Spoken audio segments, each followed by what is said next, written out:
Hindi short hand की practice dictation 80 शब्द प्रति मिनट गति से डिक्टेशन 5 सेकंड में शुरू होगी।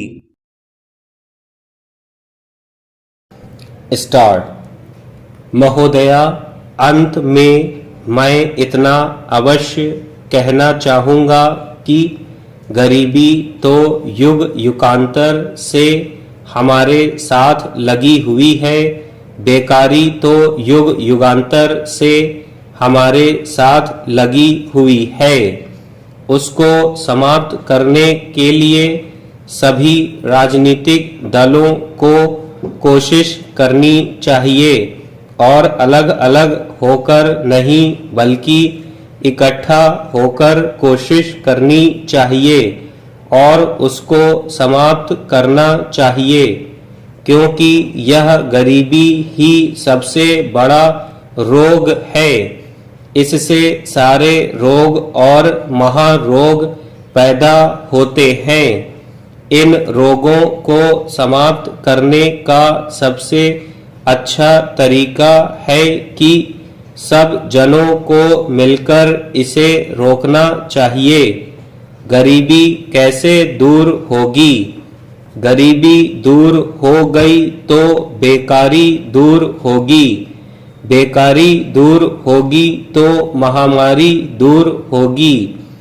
इन सब चीजों का सहज उपाय यह है कि हम सबको मिलकर एक दूसरे पर उंगली उठाकर बात नहीं करनी चाहिए। राजनीति से प्रेरित होकर एक दूसरे की भर्त्सना नहीं करनी चाहिए। भावुकता का अनुचित लाभ नहीं उठाना चाहिए और अगर कोई गरीब मर गया है तो उसकी लाश से खिलवाड़ नहीं करना चाहिए, मुस्कुराना नहीं चाहिए। आदरणीय उपसभाध्यक्ष महोदया, निश्चित रूप से मैं माननीय सदस्य के प्रस्ताव का समर्थन करूंगा, लेकिन कुछ ऐसे तथ्य माननीय सदस्य ने उठाए हैं, मैं उनसे भी सहमत हूं कि यहाँ पर हर समस्या को राजनीतिक दृष्टि से प्रस्तुत किया जाता है। अपवाद स्वरूप मेरी पार्टी ने कभी किसी समस्या को राजनीतिक दृष्टि से प्रस्तुत किया होगा, लेकिन मेरी पार्टी को छोड़कर आमतौर से यहाँ पर सभी राजनीतिक दलों के लोग यथार्थ से नहीं, राजनीतिक दृष्टि से ज्यादा प्रेरित होकर समस्याओं को प्रस्तुत करते हैं।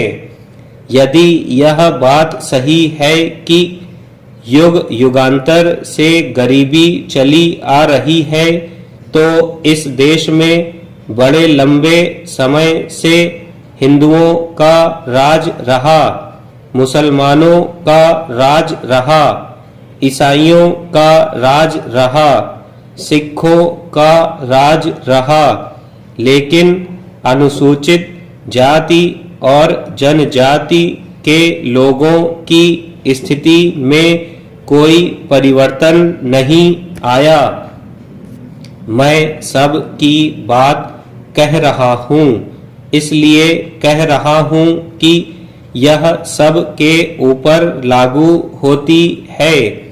जितनी भी चीजें हैं, देश की जमीन है, धरती है, कल कारखाने हैं, लाइसेंस है, परमिट है, एजेंसियां हैं, दुकानें हैं, मकान है, फ्लैट है, प्लाट है, शासन प्रशासन, शिक्षा दीक्षा, इन सब से वंचित रहे ये अनुसूचित जाति और जनजाति के लोग और आज भी सारे देश में जुल्म अत्याचार के शिकार हैं। स्टॉप।